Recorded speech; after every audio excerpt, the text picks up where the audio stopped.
na verdade, a última aula, né? Graças a Deus terminamos esse semestre aí com bastante desafios, mas conseguimos terminar.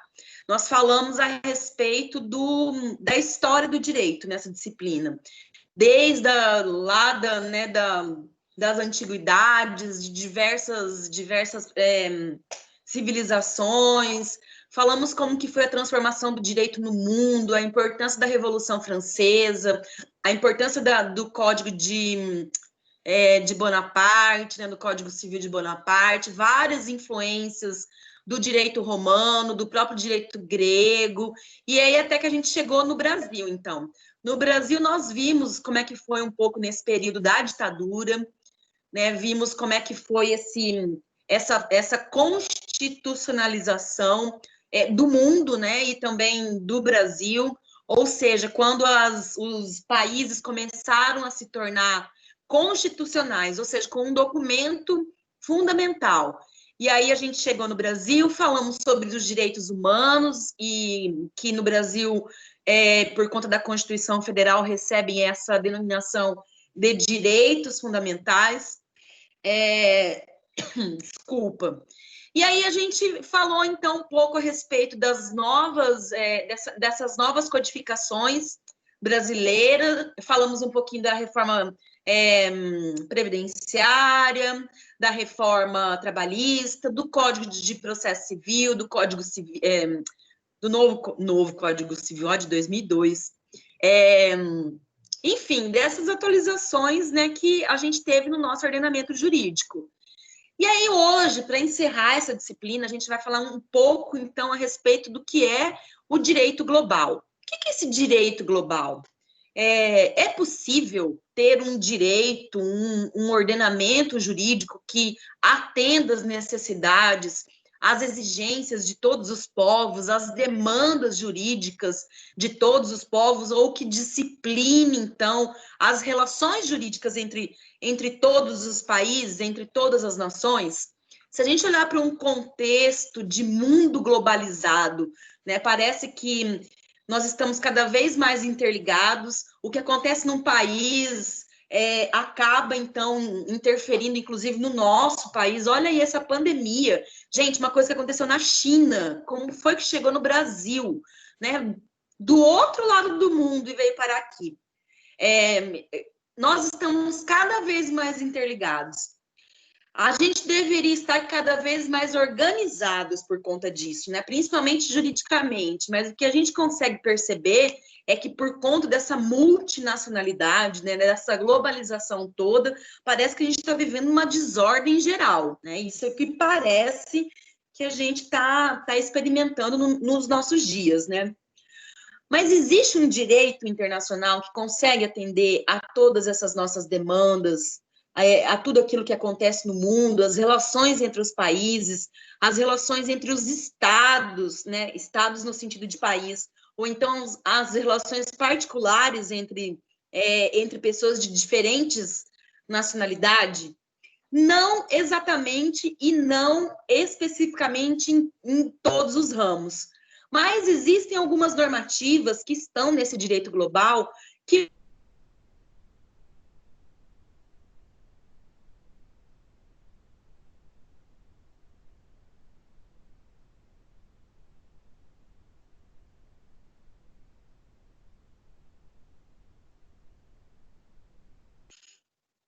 vamos ter paciência com a minha internet hoje, né? Existe um direito global, então existe um direito internacional, e esse direito internacional ele pode ser compreendido tanto no aspecto público, no ramo público, quanto no aspecto privado. E aí, no aspecto privado, na verdade, nos dois, melhor dizendo, a gente vê muito forte essa presença do que é o entendimento e as normativas a respeito dos direitos humanos. Então, primeiro, a gente tem que dizer que não é possível a gente enfrentar os problemas da globalização com um instrumento único do direito, porque o conceito de justiça muitas vezes é diferente, tem que ser diferente de país para país, mas a gente também tem causas que são comuns a todos os países, né? Tá aí a pandemia para mostrar isso para a gente, que a saúde é uma causa comum a toda, né, a toda a população mundial, assim como é a alimentação, né, o consumo e o fornecimento de alimentos, a própria energia nuclear, o aquecimento climático, né, o aquecimento global, o fluxo dos imigrantes é um problema. É um problema. Não era para ser um problema, era para ser só uma questão, né? Era para ser só acontecimentos. Mas é um problema global. A própria crise financeira mundial, enfim, a gente tem muito mais coisa em comum, né, com o resto do mundo do que a gente às vezes consegue avaliar superficialmente. Como que fica diante da soberania do Estado? Cada Estado ele é soberano, cada Estado pode definir dentro do seu ordenamento jurídico como que as relações vão acontecer.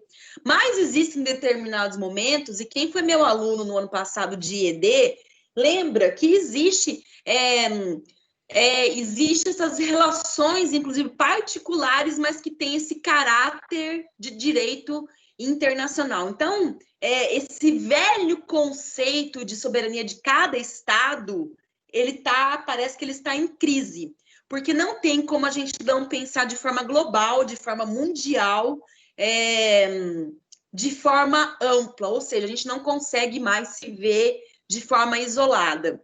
Um outro exemplo também é o tráfico internacional de drogas, ou seja, num determinado país, se você é pego transportando drogas de um país para o outro, a pena é de morte. No Brasil não é, né? No Brasil a pena ainda é privativa de liberdade, enfim. Mas e aí, né? Como é que a gente trata, como é que a gente lida com essas questões? Existem organismos, que é preciso a gente dizer que existem organismos internacionais, como a ONU, a Organização dos Estados Americanos, o FMI, o Banco Mundial, que, embora forneçam algumas normativas, algumas diretrizes, eles não conseguem dizer como que isso vai funcionar de forma ampla, reger de forma ampla para todos os países. A gente pode colocar aí uma outra instituição também, que é muito importante e que tem entrado em todos os países, que é a própria Igreja Católica. E aí existe, né, um líder máximo, né, que também dita como que deve ser a conduta e dita também a respeito de coisas importantes que dizem respeito não apenas ao clérigo, não apenas àqueles que pertencem à igreja, mas aos fiéis e aqueles que nem são os fiéis da Igreja Católica, como, por exemplo, pedofilia. Né? Como é que isso é tratado quando isso parte de dentro da igreja e tudo. Então, isso tudo diz respeito ao mundo inteiro. Então, a gente vai ver um pouco como que esses sujeitos do direito internacional, eles se relacionam globalmente. Aí a gente vai analisar e vai perceber que existe diferença entre as relações de um Estado para o outro. Vamos começar, então, falando a respeito do direito público internacional. Esse direito público internacional, ele pode ser conceituado como essas normas regulatórias das relações externas dos agentes internacionais, que incluem estados e organizações internacionais. Então, essas relações entre os estados, inclusive, por exemplo, entre o Brasil e os Estados Unidos, são regidos pelo direito público internacional. E aí nós temos várias regras, né? Nós temos regras comerciais, nós temos regras diplomáticas, temos regras que são comuns a todos, que daí a gente vai ver que os próprios tratados e convenções internacionais são comuns a todos os estados. Então, essas normas que dizem como é a relação de um Estado com o outro fazem parte do direito público internacional. Mas nós temos também o direito privado internacional. Esse direito privado internacional, em linhas gerais, esse direito internacional de ordem privada é um conjunto de princípios e de regras sobre qual legislação, sobre qual norma vai ser aplicada quando acontecerem conflitos entre pessoas jurídicas privadas ou pessoas físicas, né, de outros países, de diferentes países, melhor dizendo, a nível internacional.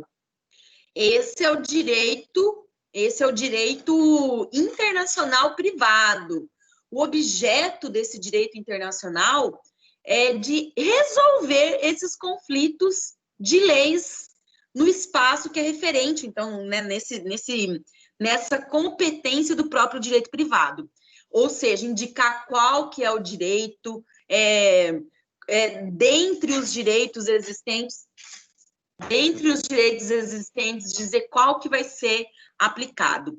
Então, o objeto dessa disciplina internacional sempre se refere às relações jurídicas com conexões que estão para além das fronteiras, certo?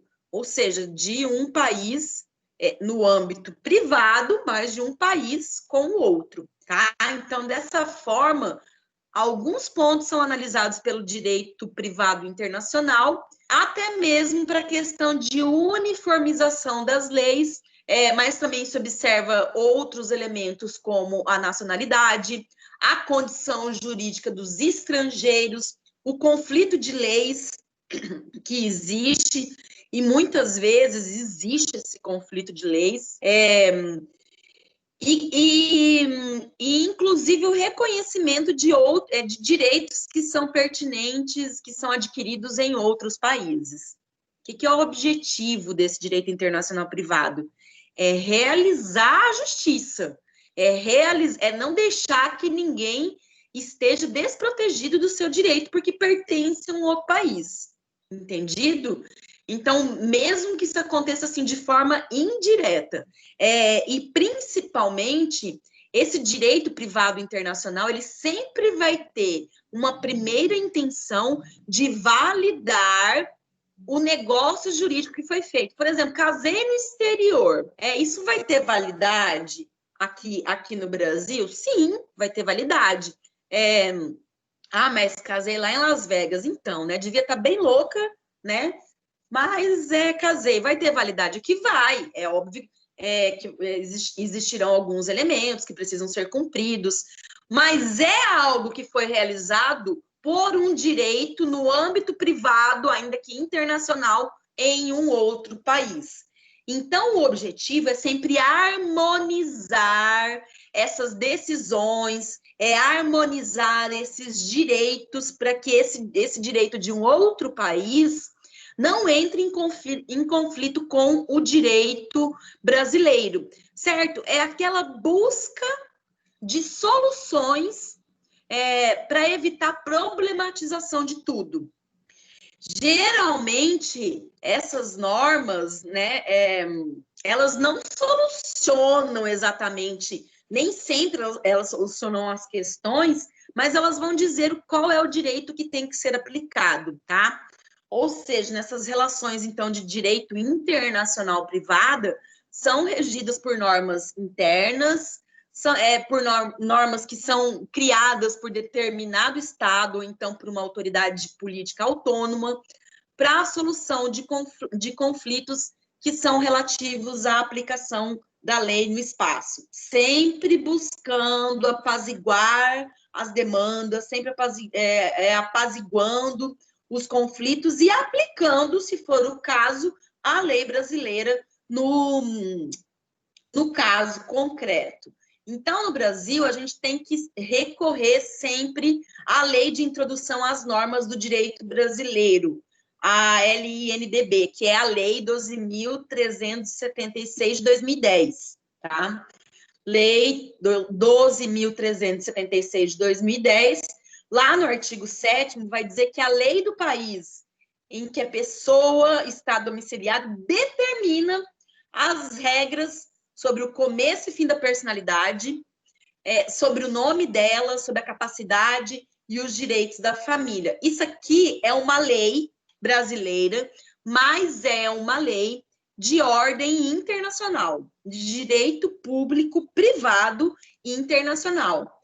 E aí, lá no parágrafo 4º desse artigo 7º dessa lei, vai falar também a respeito de regimes de bem, regime de bens de nubentes, né? Ou seja, de pessoas que casaram, se casaram e se são de países diferentes e casei com o Paraguai. No Paraguai diz uma coisa a respeito do como é que fala? Do regime de bens.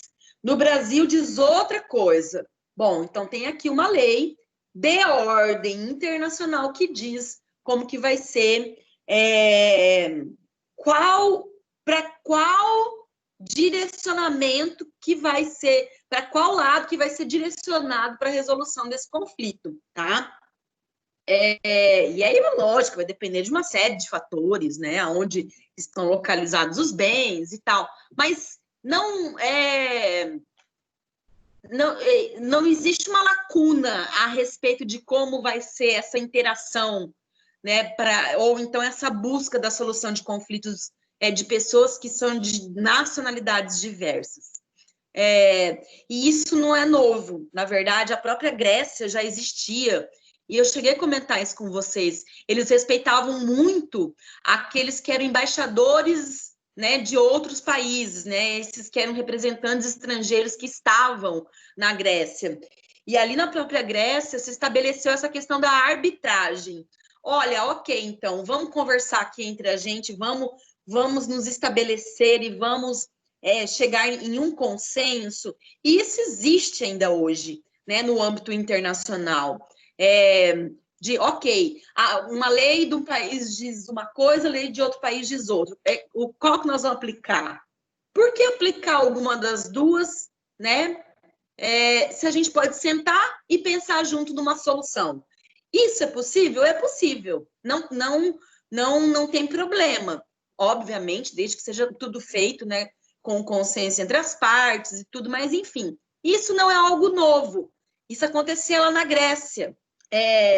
Durante a própria Idade Média, a Igreja Católica exerceu também esse tipo de atividade de mediação, de conciliação. Até hoje, em alguns planos, né? Desculpa, em alguns planos, em alguns aspectos de determinados assuntos, o Papa ainda é um mediador, ele funciona como um árbitro internacional, né? O direito canônico funciona muito nesse sentido de vamos entender, vamos ouvir as partes e vamos entender o que é que essas partes procuram, o que é que essas partes querem. Durante a própria Idade Contemporânea, na Revolução Francesa, esse conceito de nacionalidade e de se olhar para direitos diferentes, né? Até porque a própria Revolução Francesa foi organizando o direito no mundo, e como vocês lembram, o direito era um pouco ou bastante diferente, né? Dependendo da localidade. Então, a própria Revolução Francesa desempenhou esse papel de considerar que existe um direito de uma outra nacionalidade. E aí é possível destacar aqui a unificação da Itália e da Alemanha, que formaram esse direito internacional contemporâneo. Então, não é novo, esse direito não é novo, esse direito internacional ele não é novo. Embora ele seja pouco estudado nas faculdades, embora existam pouquíssimas pessoas que atuam nisso no Brasil, né? Isso eu acho que era algo que deveria, sim, ser mais enfatizado, principalmente no Brasil, né, que faz muitas fronteiras, né, que tem muitas fronteiras com outros países, mas, enfim, isso acaba ficando mais para as relações diplomáticas também. Bom, lá em 1815, ocorreu o famoso Congresso de Viana, que reorganizou as fronteiras da Europa, principalmente após as guerras, né, de Napoleão, e aí restabeleceu a paz e restabeleceu também a estabilidade política em várias localidades da Europa. Vários rios, inclusive, foram internacionalizados, ou seja, foram considerados de, como é que fala? Propriedade internacional, e não apenas de um país. A Suíça teve a sua neutralidade reconhecida, e aí foram estabelecidas bases de diplomacia contemporânea, e a Suíça até hoje é considerado o país mais neutro do mundo, né? Não se envolve em nada, não se... A Suíça quer paz. A Suíça não quer se meter com ninguém, ela quer fazer o dela lá, né? Quer ficar sossegada no canto dela. E aí, no plano internacional, então, o século XIX, ele foi considerado ele foi caracterizado pela proibição da pirataria estatal, que era uma coisa, existiam esses saques, né, nas grandes navegações, e isso foi, então, estabelecido meio que mundialmente, né, de que não era né, para acontecer mais. Aconteceu também a doutrina Monroe, que foi resumida pela frase América para os americanos, que, na verdade, era uma contraposição dos Estados Unidos a esse poder europeu que estava cada vez mais abrangente. Em 1885 aconteceu a Conferência de Berlim, que trouxe as bases do imperialismo europeu no continente africano, o que foi uma grande tragédia, na verdade, né? Mas, enfim, houve, então, essa solidificação, não, na verdade, isso aqui tudo é um embrião, né, desse direito internacional. E aí, no século XX, principalmente após a Segunda Guerra Mundial, aconteceu a solidificação, a criação de organismos internacionais que lidam com esse direito, como a OMC, a ONU e o FMI. Esses são os grandes responsáveis por envolver a maioria dos países, principalmente no que diz respeito a tratados comerciais, né, a economia mundial e também à diplomacia e aos direitos humanos. Então, o direito internacional, ele se funda nesse princípio chamado Pacta Sunt. Vocês vão ouvir falar muito dessa desgraça. Desculpa. Pacta Sunt Servanda, no qual a vinculação de um Estado no plano internacional depende do consentimento, ou seja, um tratado não é aplicável a determinado país se ele não for signatário deste acordo. A gente já falou em várias disciplinas, falamos aqui também quando conversamos a respeito de direitos humanos, mas vale a pena reforçar que o Brasil, assim como vários países que fazem parte da ONU, que fazem parte da OMC, que fazem parte do FMI, não são obrigados a assinar, a serem signatários, a concordarem com tratados, com convenções internacionais. Mas a partir do momento que eles fazem isso, eles são obrigados a cumprir, inclusive inserir no seu ordenamento jurídico. Então, esse princípio do Pacta Sunt Servanda significa que eu posso aplicar a lei de um outro país desde que eu concorde. Simples, né? Ou seja, aquilo que é feito com consentimento não sai caro, né? O combinado não sai caro. Mas nas organizações, uma decisão que é tomada por maioria tem força vinculante caso o país tenha aceito previamente de tal forma essa decisão. Então, esse princípio, ele encontra um limite no chamado jus cogens, que é o direito cogente. Esse direito cogente, na verdade, são normas de direito internacional que são de observância obrigatória, que não podem ser excluídas por vontade das partes. Professor, não estou entendendo nada. Vou te dar um exemplo. Que você vai compreender. A gente trata, cada país trata de formas assim muito específica ou de forma particular determinados assuntos, como por exemplo casamento, como nacionalidade, como família, como, né? Existem países que têm conceitos muito diferentes do Brasil, por exemplo. Em alguns aspectos, o Brasil é mais conservador, em outro, ele é mais liberal com relação a outros. Mas existe um documento que é a Declaração Universal dos Direitos Humanos da ONU, de 48, que fala, olha, não importa o que você acha que é no seu país, ou o que a cultura diz que é no seu país, não importa. O documento, a DUD, a Declaração Universal, diz que tem que ser esse aqui o mínimo para todos.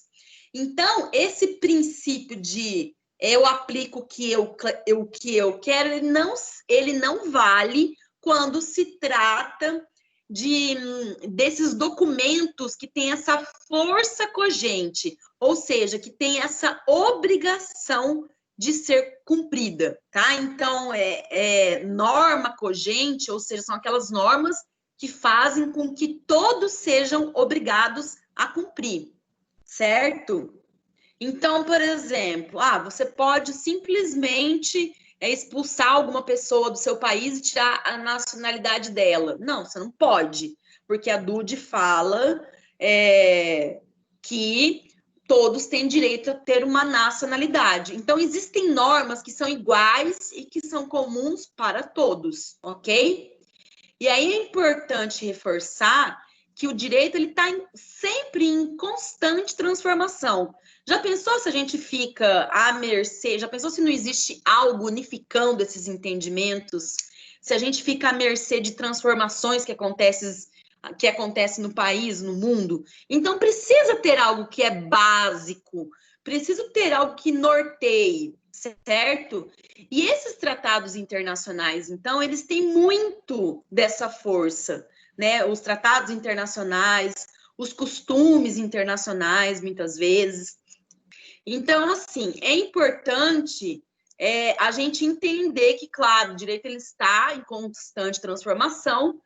Então, a gente tem que ter em mente que é necessária essa intensificação de acordos internacionais que sirvam para regular comércio, que sirvam para regular essas questões migratórias, que sirvam para regular a economia mundial, né? Então, isso é muito mais um direito transnacional, né? Esse direito transnacional que transcende, né, que ultrapassa as fronteiras, ele também é utilizado para regular essas relações privadas e as relações comerciais. O Brasil também aplica o direito comparado. O direito comparado, essa comparação entre o que se faz no direito de um outro país com o nosso, é muito útil para o direito. Assim, tanto que vocês viram, por exemplo, que a gente tem muita influência do próprio Código de Napoleão, que é um código francês. A gente tem muita influência do próprio direito romano, a gente tem influência do próprio direito germânico. Aquilo que não está consolidado no nosso ordenamento jurídico, às vezes encontra essa consolidação quando a gente faz uma comparação. Ou seja, isso também é uma fonte do direito, certo?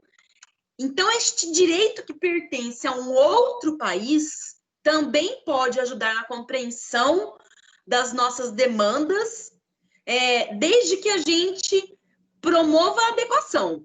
O Brasil não é igual à Alemanha. O Brasil está, né, assim, bem diferente, existe uma distância em muitos aspectos, inclusive no futebol, né, 7-1, tá aí para contar a história, né, existe uma distância muito grande em muitos aspectos, no aspecto cultural, no aspecto econômico, no aspecto climático, enfim. Mas existem coisas que são praticadas lá que podem ser aplicadas aqui, que não pertencem ao nosso direito ainda. Como já aplicaram coisas absurdas do direito germânico, de outros direitos também no Brasil, como se servisse. Né? De vez em quando o brasileiro tem meio um espírito de vira-lata, né? Tipo, é bom porque é de fora, né? Mas, enfim. Então, esse estudo do direito internacional, ele promove também esse entendimento da importância do direito comparado. E esse direito comparado, ele fornece essa compreensão, muitas vezes, das transformações sociais, das transformações políticas, das transformações econômicas.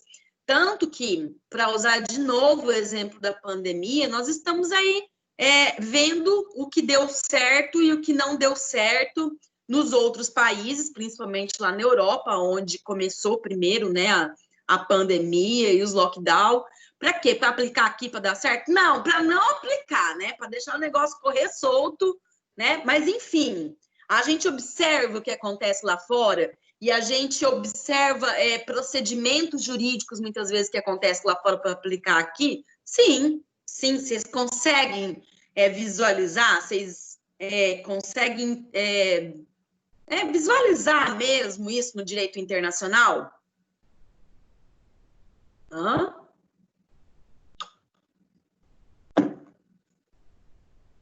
Todo mundo me colocou no mudo.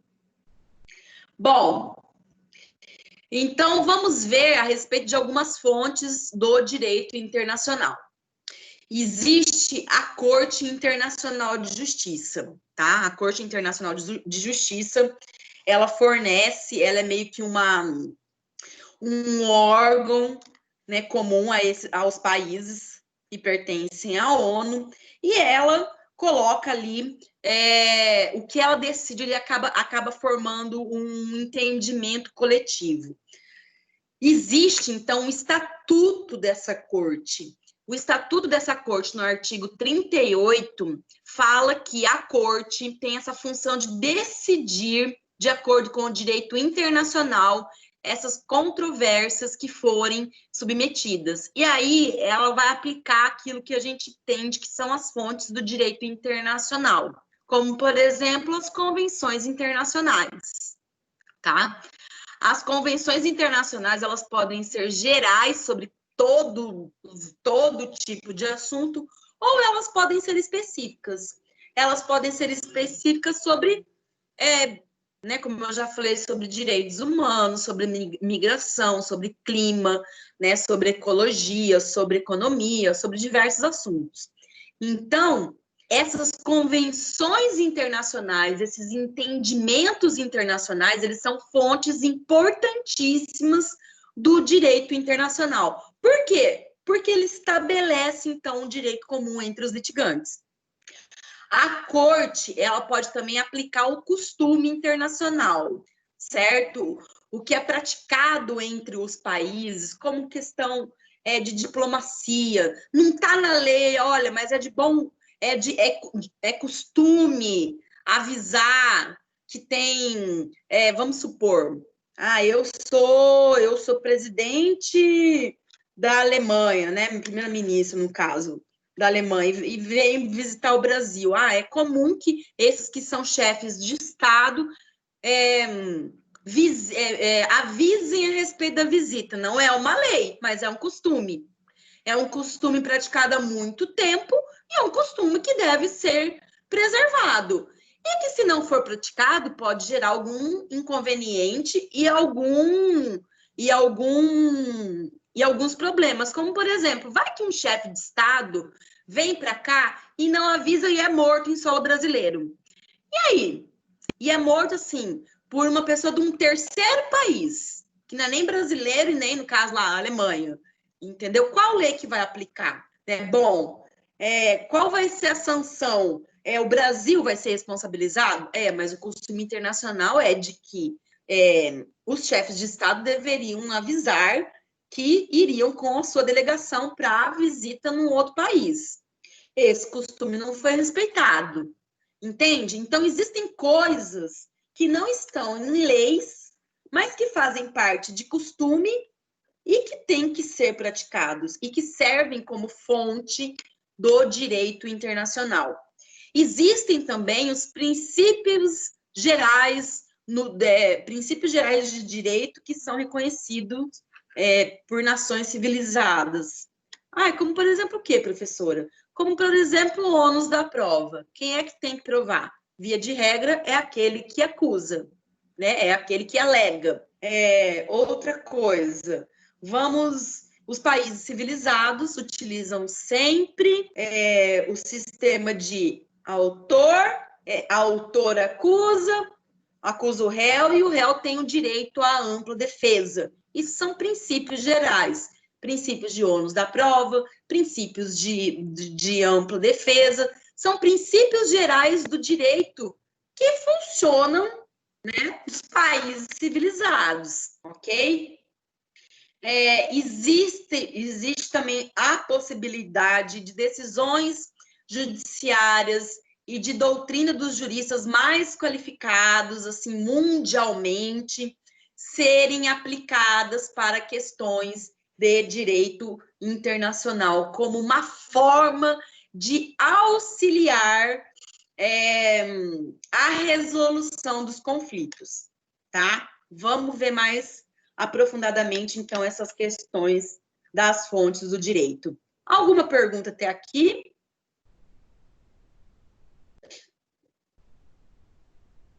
Perguntas, dúvidas, questionamentos? Blá, blá, blá. Não, ninguém. Ok. Vocês me colocaram no mudo, né? Tudo ingrato. Não, professor, tá tranquilo. Pergunta, gente. Tudo tranquilo até aqui? Todo mundo entendendo tudo? A questão desse direito internacional, como a senhora estava dizendo aí no caso agora da pandemia, é aquilo que foi decidido lá pela OMS, então aí no caso todos os países são obrigados a seguirem as normas? Não. A OMS, ela não obriga ninguém exatamente. Ela é uma organização mundial que fornece diretrizes. Tipo, aqui no Brasil a gente não tem a menor ideia do que fazer. Aonde que a gente vai buscar condutas a serem aplicadas para a pandemia? A OMS fornece, ok? Mas ela não obriga. Ela obriga, é obrigatório, se a partir de assembleias gerais da OMS são formulados tratados ou convenções, e aí os países assinam se comprometendo a cumprir. Aí é obrigatório. Mas não dá para excluir, como que diz, a confiabilidade da OMS, não dá para deixar de olhar para aquilo que ela orienta a fazer, entendeu? Por quê? Porque ela é um órgão mundial, ela é um órgão de pesquisa, inclusive, ela é um órgão de pesquisa mundial. Então, ela não faz as coisas baseadas em achismos, ela faz as orientações baseadas naquilo que são entendimentos internacionais que são frutos de pesquisa. Inclusive, os próprios Estados Unidos, né, que, sei lá, acho que queria usar cloroquina, alguma coisa assim, falou, bom, então tá. Então, já que a OMS não recomenda, engraçado, né? Aí, já que a OMS não recomendava o uso da cloroquina, né? Aí os Estados Unidos, acho que anunciou na semana passada de que ia cortar a verba que fornecia para a OMS. Aí, essa semana, a OMS falou, não, nós vamos voltar a fazer estudo a respeito da cloroquina, porque, né, vai que tem que usar, né? Vai que é bom para usar. Por que será que ela fez isso? Cedendo à pressão dos Estados Unidos, que é um dos principais financiadores da OMS, né, dos principais contribuintes da OMS. Eles querem usar por algum motivo, sei lá, quem sabe, né, se for detectado que isso seja uma medicação eficaz, talvez a própria América produza, né, e lucre com isso. Mas, enfim, o Trump, ele entendeu que não tinha mais que né, bancar a OMS. E aí, agora a OMS deu essa retrocedida. Não, vamos fazer pesquisa. Provavelmente para poder continuar recebendo dos Estados Unidos, né? Entendeu, Então, daí no caso, a OMS não entra, então, no caso, as decisões dela como um direito internacional, então, também? Não está dentro das normas do direito internacional? Ela não decide nada, Elias. Ela orienta, ela aponta, entendeu? Mas não é nada obrigatório, não é. Mas você tem que ter muito cacife para dizer, não vou seguir a OMS. entendeu? Mas não existe nada obrigatório, a não ser que haja uma convenção específica de determinado assunto, entendeu? Sim. E outra coisa, no caso, por exemplo, do aquecimento global, aí existe um direito internacional já que comanda isso, ou como que é no caso, por exemplo, do Sim, aquecimento global? sim. A respeito do clima, existem assim vários protocolos, né? Existem vários acordos. Tem o famoso protocolo de Kyoto, né? Que os Estados Unidos, para variar, né? Falou, não vou assinar. Não vou assinar, e aí? E aí não aconteceu nada. Que é para redução de emissão de gases por efeito estufa e tudo, né? Existem, sim, vários documentos já com força cogente, ou seja, obrigatório, de cumprimento obrigatório. Mas a gente sabe que nem todos os países cumprem, né? Mas isso não está Mas, exatamente ligado com a OMS, né? É mais mas ligado aí no, com outra agência da ONU. Mas aí, no caso, por exemplo, se os países não cumprem, por exemplo, o Brasil, vamos dizer assim, o Brasil assinou lá para poder fazer isso tudo, e ele não vem a cumprir. Outro país que, vamos dizer assim, está sendo prejudicado, ele pode entrar internacionalmente com ação contra o Brasil nessa questão, Pode, por esse tratado? pode.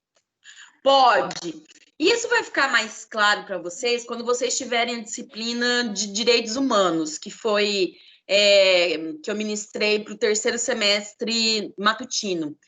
Vocês vão ver que existe a possibilidade, e é necessário, existem várias formas de monitorar o cumprimento de tratados e de convenções internacionais, principalmente essas que dizem respeito a direitos humanos. Os próprios países se fiscalizam, certo? Existem agências regionalizadoras, né, que são tipo agrupamentos de países, e aí os próprios países falam, mas o Brasil não está cumprindo tal tratado, vai denunciar na ONU. Os próprios países fazem relatórios a respeito deles mesmos e de outros países. E aí, por conta de descumprimento, pode acontecer uma série de coisas. Entre eles, censura internacional, que é um vexame horrível, né? Embargos internacionais como forma de punição, e pode acontecer até mesmo aplicação de multa. Os países podem ser condenados a promover, a fazer uma lei específica para que determinada violação de direitos humanos seja sanada, como foi, por exemplo, o caso da Maria da Penha, da Lei Maria da Penha.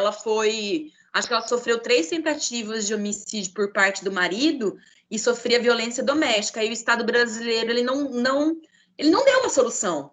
E aí um sindicato que atendia mulheres, né, uma organização não governamental que atendia mulheres em situação de risco, né, que sofria com violência doméstica, denunciou o Estado do Piauí na ONU.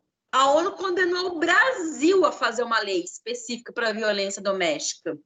Então, assim, essa forma de violação, de denúncia de violação de tratados, de documentos internacionais, é muito comum. E aí pode acontecer vários tipos de sanções, né? Para poder evitar essa violação, principalmente no que diz respeito aos direitos humanos. Entendeu? Beleza, obrigado, professora. E aí, continuando a falar disso, né? Os tratados, eles são extremamente importantes por conta disso. Os tratados, eles vinculam, né, os estados a promoverem, a cumprirem aquilo que está dito ali, né? Na verdade, eles são a principal vinculação entre os estados nacionais e as organizações internacionais. E eles criam direitos e deveres mútuos, entendeu? Quando a gente vê economicamente, inclusive, existem os blocos econômicos, como é o Mercosul, como é a própria União Europeia. Então, existem tratados internacionais que vinculam esses países uns aos outros. Isso sim é obrigatório. Eles não são obrigados a participar, mas se eles falarem, não, vou participar, eles têm que cumprir, tá? E aí os tratados e as convenções internacionais, eles têm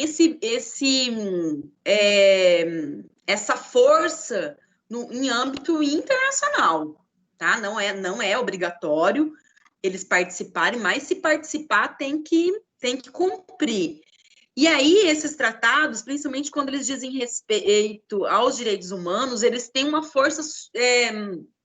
não existe um consenso a respeito na doutrina a respeito disso, mas eles têm força igual ou superior da Constituição Federal, certo? Então, assim, inclusive o Supremo Tribunal Federal, ele entendeu que os tratados, no mínimo, eles têm força de lei ordinária, tá? Mas, né, quando eles são relativos a direitos humanos, eles têm força como se fosse de emenda constitucional, ou seja, como se ele fosse um pedaço da Constituição. No meu entendimento, no entendimento de pesquisadora dos direitos humanos e da força dos tratados, eles têm força superior à própria Constituição. E aí é importante vocês entenderem uma coisa. O Brasil não tem a permissão de registrar, de ser signatário de nenhum tratado que fira a Constituição, ok? Jamais. Então, aquilo que é de ordem, ainda que seja de interesse do Brasil, né, que é de ordem internacional, que viole a Constituição Federal, não vai ser assimilado pelo direito interno brasileiro. Não vai, certo? Mas a própria Constituição Federal, ela fala que o Brasil se submete aos tratados internacionais de direitos humanos.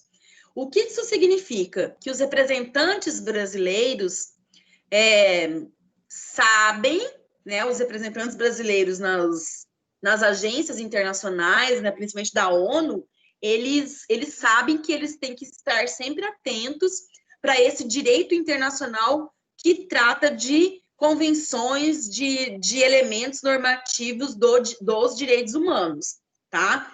Então, assim, o Brasil é signatário da maioria absoluta de convenções, de tratados de direitos humanos, e se compromete a trazê-los para dentro do nosso ordenamento jurídico, ok? Então, assim, para a doutrina, para a maioria da doutrina, um tratado dele somente vai ter a sua validade, né, completa depois que ele for promulgado, depois que ele for assinado e depois que ele for validado no plano jurídico, no ordenamento jurídico interno. Tem outras correntes doutrinárias que não são majoritárias, mas que falam, né, que defende que a vinculação de um Estado no plano interno e internacional ocorre já na hora da ratificação de um tratado e de uma convenção. O que isso significa? Significa que, vamos supor, que eu tenho, né, que o Brasil faça a ratificação de um tratado, um exemplo assim bem, né, de um tratado sobre populações indígenas. Vamos supor, ele ratificou esse tratado internacional. Vamos supor que não tem nenhuma lei específica no Brasil com relação a isso. Tem, tá, gente? Tem várias, né? Inclusive previsão constitucional. Mas e se não tivesse? E se houvesse questões indígenas que precisassem ser resolvidas, qual direito seria aplicado? Se não existe um direito interno tratando a respeito. No meu entendimento, e no entendimento de parte da doutrina também, havendo um tratado internacional que o Brasil é signatário, esse tratado tem que ser cumprido. Esse tratado tem que ser executado no plano nacional, entendeu? Eu acho, inclusive, este tipo de visão muito mais segura para a aplicação dos direitos do que ficar esperando. Ah, não, nós assinamos lá um tratado internacional, Mas ainda não virou lei, não, né? Ainda mais para proteger direito de minoria no Brasil, se for esperar virar lei, não dá. Então, inclusive, eu que pesquiso na área do direito do trabalho e a força dos tratados internacionais da OIT, no meu entendimento, assim, tá no plano internacional, o Brasil é signatário, tá valendo no âmbito interno, entendeu? Porque senão a gente ficaria com uma lacuna muito grande e a gente ficaria à mercê de uma anomia, ou seja, de uma ausência de norma, o que não é bom para país nenhum, muito menos para a proteção dos direitos humanos. Entendido, pessoal? Entendido o que é essa força desses tratados internacionais e das convenções internacionais? Alguma dúvida a respeito disso? Que isso vai cair na prova?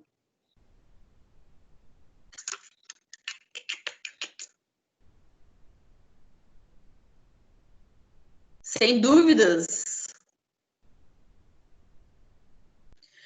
Falamos também a respeito já dos costumes, né? Então, os costumes são regras não escritas do direito, são práticas sociais, práticas contínuas, obrigatórias, são práticas, assim, que são feitas de maneira... porque não são escritas, então são feitas de maneira tácita, mas são feitas de maneira reiterada. Os costumes podem cair em desuso, então eles deixam de ter essa validade de fonte normativa para o direito internacional, e eles podem ser substituídos por outros costumes. Ou então, determinados costumes podem ser... Oh, meu Deus do céu! Determinados costumes podem ser revogados por uma lei específica, né? Ou podem ser validados, consolidados por uma lei específica. Ou seja, né, aquele exemplo de quando um chefe de Estado vai para um outro país, a boa prática, o bom costume recomenda que o presidente do outro país, que o chefe de Estado de outro país seja avisado. Vamos supor que isso é só um costume internacional. Ele pode simplesmente cair em desuso. Mas ninguém faz mais isso. Tudo bem, ninguém faz mais isso, ninguém se importa. Ou então ele pode virar uma lei. Olha, é obrigatório, é um tratado internacional que cada chefe de Estado que for para um outro país avise o chefe de Estado daquele país, entendeu? Então, esse costume ele pode cair em desuso, ou ele pode expressamente se tornar uma lei, ou então expressamente ser revogado. Olha, essa lei está dizendo, esse tratado está dizendo expressamente que ninguém precisa avisar ninguém, tá? Entrou, beleza, faz o que quiser, tá? É mais ou menos nesse sentido. Com relação aos princípios gerais do direito, que isso aqui, as fontes é a parte mais importante dessa matéria, tá? Dessa aula de hoje. Os princípios gerais do direito. Para que serve o direito? Lembra que a gente estudou desde o começo que o direito ele serve para pacificar as coisas, que serve principalmente para pacificar no âmbito interno, mas também com relação ao âmbito externo? Então, os princípios gerais do direito vão estabelecer certas condutas, como, por exemplo, uma nação não agredir a outra, uma nação buscar o diálogo, buscar a solução pacífica dos conflitos, ou então a autodeterminação dos povos, ou seja, cada nação faz o que bem entende, né, no seu território, no seu domínio, ou então pratiquei algum dano com relação a outra pessoa, mesmo agindo de boa fé ou agindo de má fé, sou obrigado a reparar.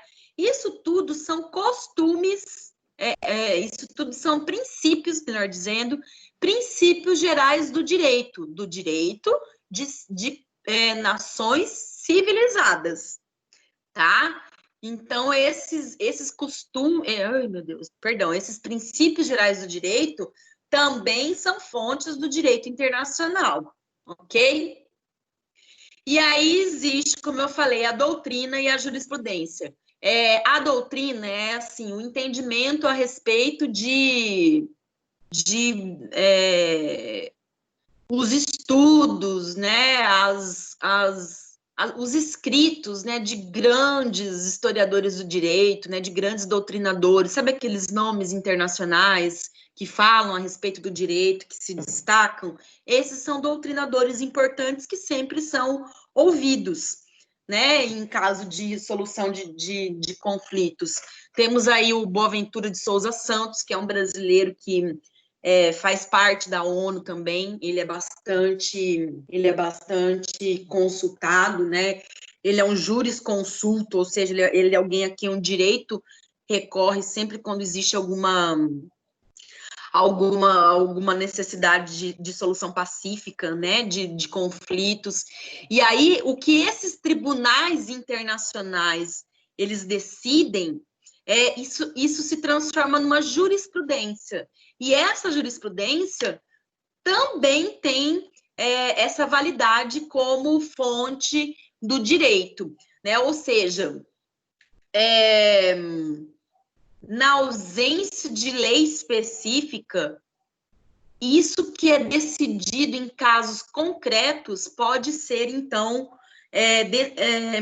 estendido para outros casos semelhantes. Isso é a jurisprudência. São as decisões reiteradas de tribunais. Tá? Então, assim como acontece no Brasil, acontece no âmbito internacional, nessa relação entre os países.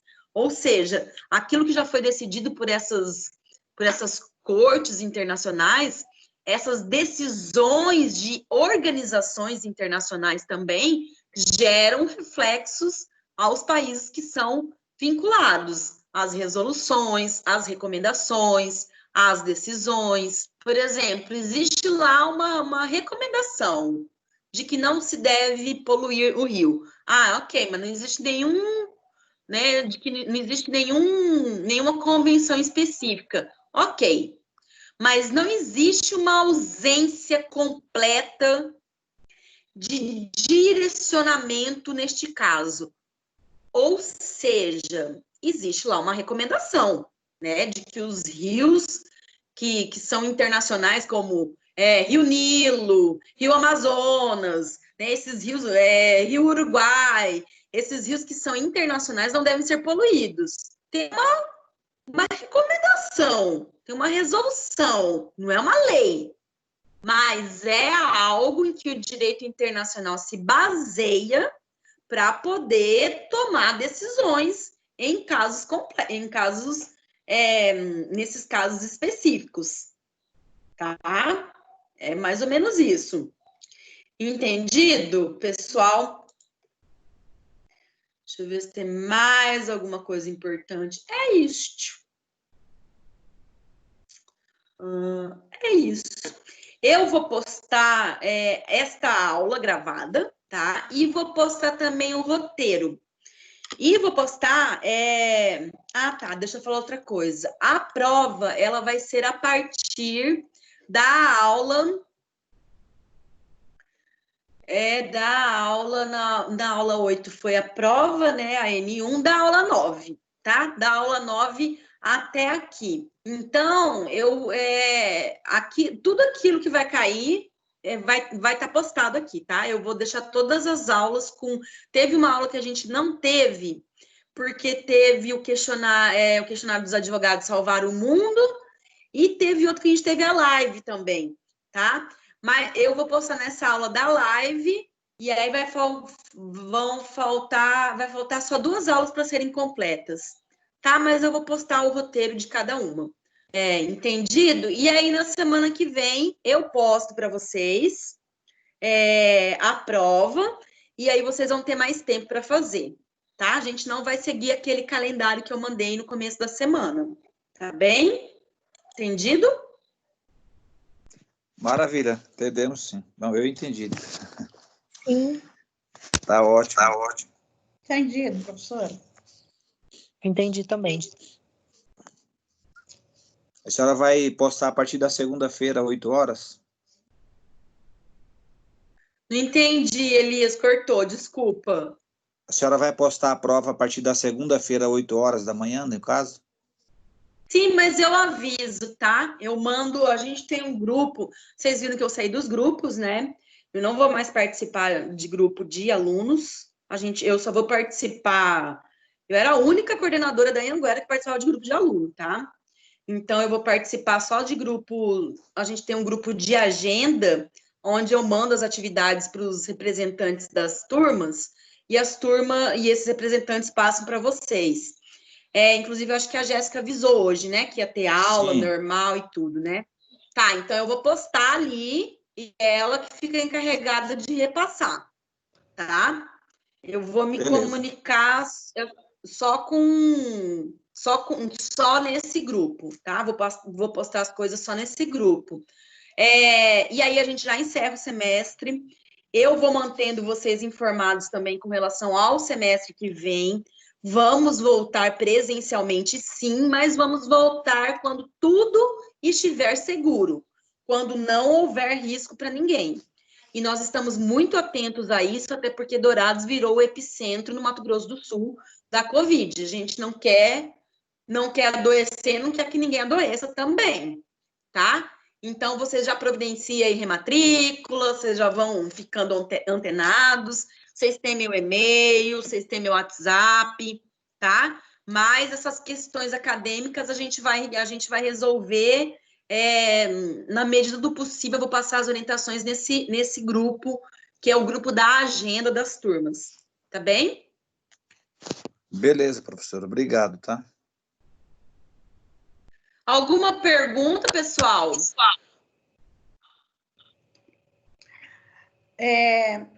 Você vai postar as aulas assim a partir dessa segunda, da próxima semana? Não, eu vou postar acho que até domingo já está tudo pronto, tá? Já está tudo postado, aquilo que ainda não está. Tá? Aquilo que está faltando, eu vou postar o roteiro, tá? O roteiro das aulas. Ah, tá. Okay. E isso que vai servir de fonte para vocês para a prova, tá? Ok. Entendeu como é que vai ser a prova, Josefa? Eu tô meio aérea hoje. Tá. Então, depois você se informa, quando você estiver melhor, você se informa, o Elias te conta aí como é que vai ser. Depois eu pergunto para ele. É que eu passei a noite toda no hospital essa noite. E aí, hoje... Por que, minha filha? Amanhã eu tenho que estar lá antes das 7 horas. Mas você está bem?